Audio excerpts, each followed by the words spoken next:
Okay. I'm not signing nothing. Okay. I've been through the system, buddy. I know how it works. I know you have, You're Jeff. not my friend. Yes, All you're you- trying to get is some stupid ass confession, and you're not gonna get one. On what appeared to be a normal evening back in 2011, alarms began ringing from a local 7-Eleven.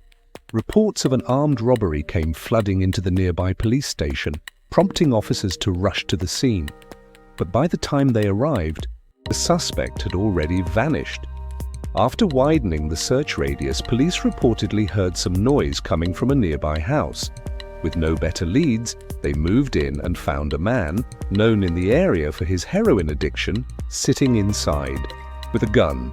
With little else to go on, officers arrested him and brought him in for questioning. That man was Jeff Pearson, the very individual who had committed the robbery. And what unfolded next would become one of the most notorious moments where a suspect outplayed law enforcement. And he did it all while suffering through severe heroin withdrawal. This is what happens when a suspect turns the table on the police.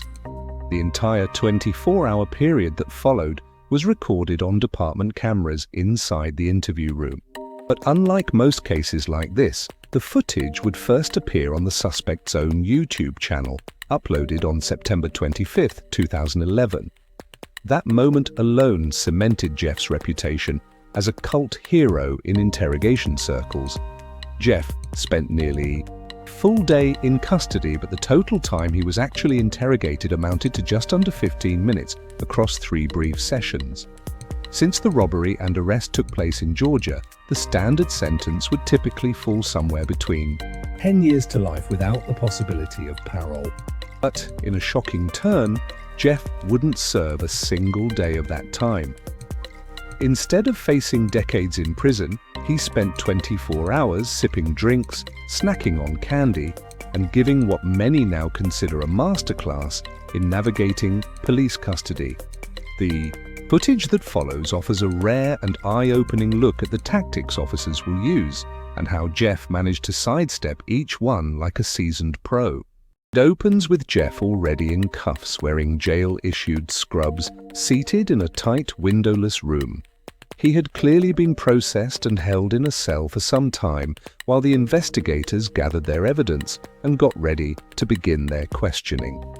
Am I under arrest? For now. I'm under arrest? Yeah, I'll explain everything, but before I explain myself to you, before we talk to each other, I need to read your rights, okay? What am I under arrest for? Well, like I said, I need to read your rights first. Obviously, the charge is robbery, okay? Jeff kicks things off by immediately asking whether he's under arrest, and if so, what the charges are. Right away, it's clear that Jeff has done his homework. This is exactly the kind of move experts recommend in situations like this. From that point, 2 clear paths exist.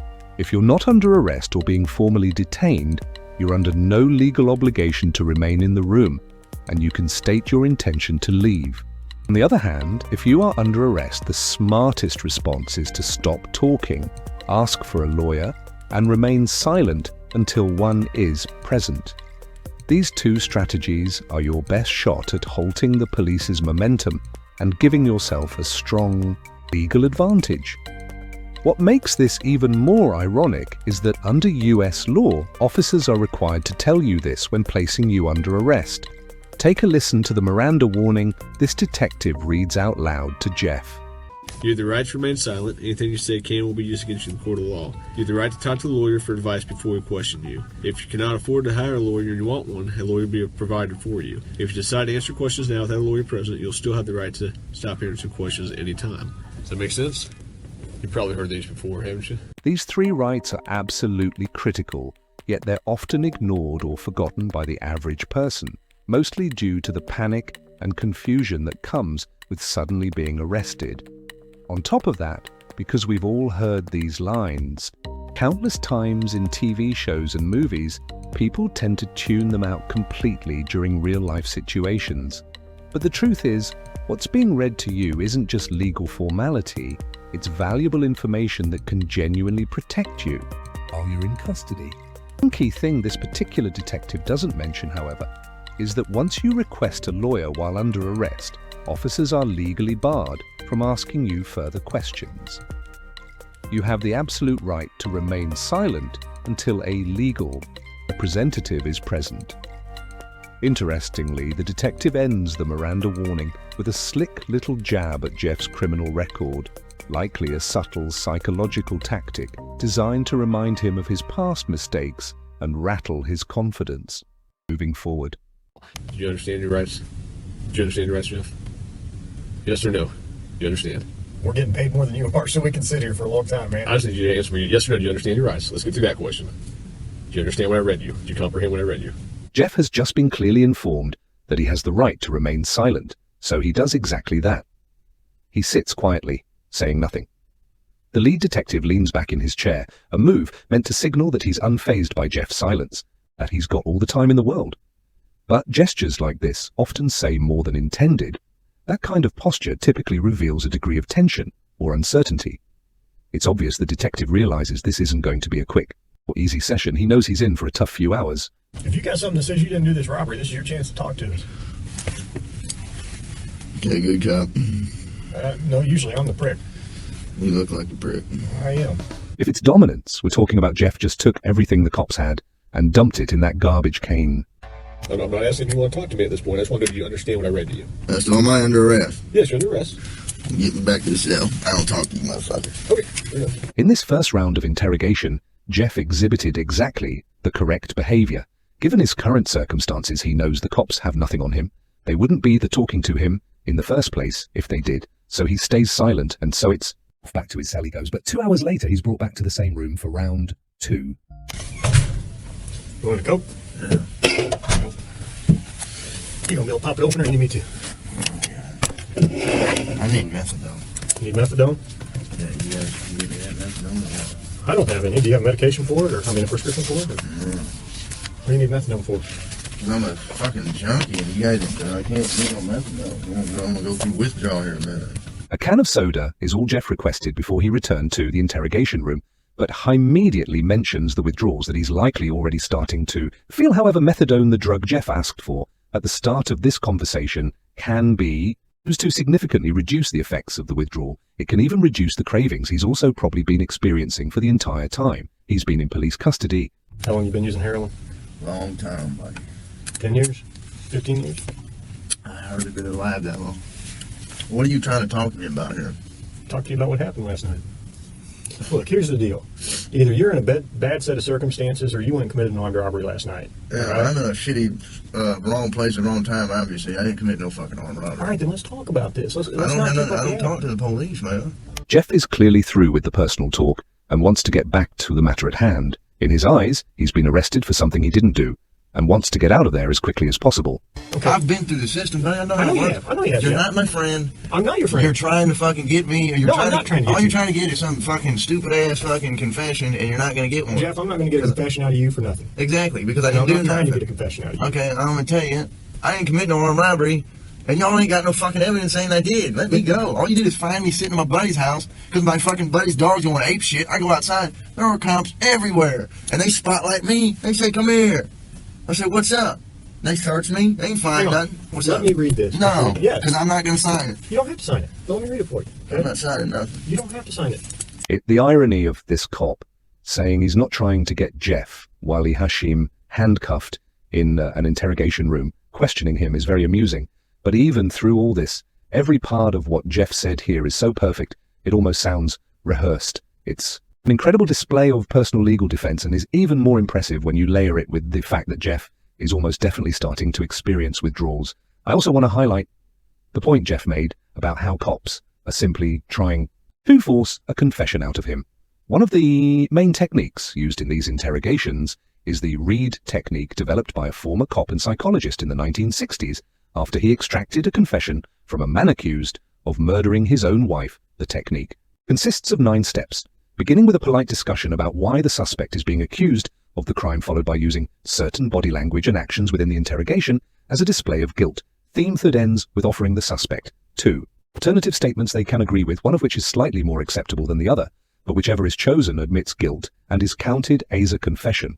This method forces the suspect into a corner and is exceedingly good at extracting false confessions from innocent suspects. In fact, the original case that technique was formed around fell apart after discovering that the man in fact did not kill his wife and was tricked into giving a false confession. Absolutely next level gaslighting. Tell me what happened last night. Plain and simple. Your side of the story. I'm not talking to you. All right.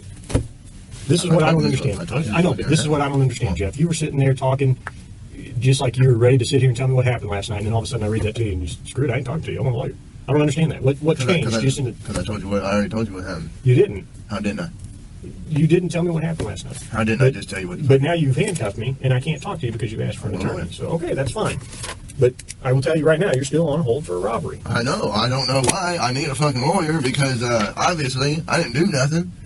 And obviously you guys know I didn't do nothing because I've been arrested for the same bullshit before, and you guys don't interview me this much. So, wham bam, thank you for the coke, put me back in the cell. That's my home. Yet.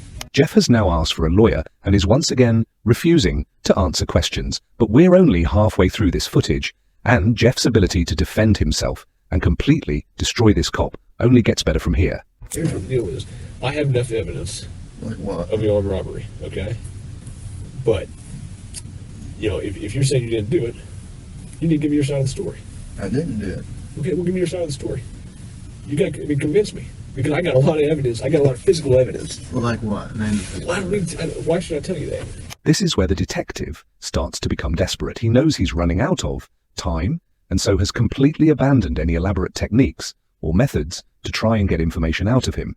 He's now instead moved on to essentially just threatening him with false claims of evidence that he can easily use to convict Jeff. If all of this was true, he'd likely be trying to use it to intimidate Jeff into panicking and giving up more information. But instead, he uses a flimsy rhetoric, claiming that because Jeff hasn't helped him, he won't help Jeff.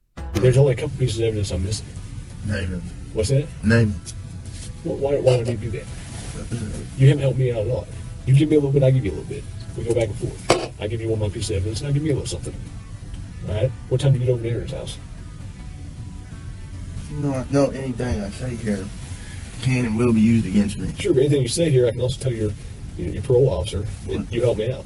That doesn't mean dick. Now the detective is desperately trying to bargain with Jeff. If he helps the cops out, they'll put in a good word with his parole officer. But Jeff immediately realizes that means absolutely nothing. What does a gold star mean if you're stuck in prison? For 20 years, this further enforces the idea that cops have absolutely nothing to convict Jeff with, and also shows that they know they're running out of time. Jeff has asked for a lawyer, yet they're still sitting there questioning him as if that's not a blatant violation of the rights that they have read to Jeff on 3 separate occasions. They know that if they don't get anything out of him soon, their time will run out, and Jeff is watching the clock closely for the next 4 minutes of the interrogation.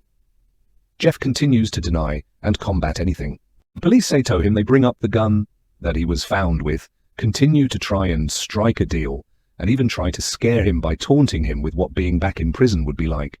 And without any of the drugs he's grown in dependency to. But throughout all of this, Jeff stays totally stone-faced. He knows he's almost won.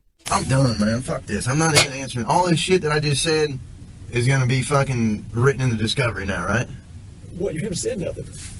I mean, every little stupid thing that you've asked me, dude, is going to be in the discovery. I think we do discovery. The prosecutor is. Okay. So, you halfway know the system, how things work, you halfway don't. Am I right? I half-ass know Yeah. that the only reason I came up here is to get a fucking Coke. Okay. And I got it. But now I want a Butterfinger. But that's not going to catch for a while. What, the Butterfinger? Yeah. Why not? I need to go to the hospital. I'm coughing up blood.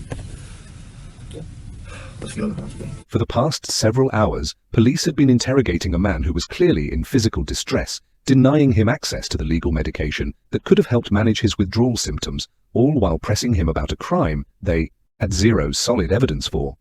Through it all, Jeff remained remarkably composed. He calmly asked for sodas and candy bars, choosing to ride out the situation without slipping up.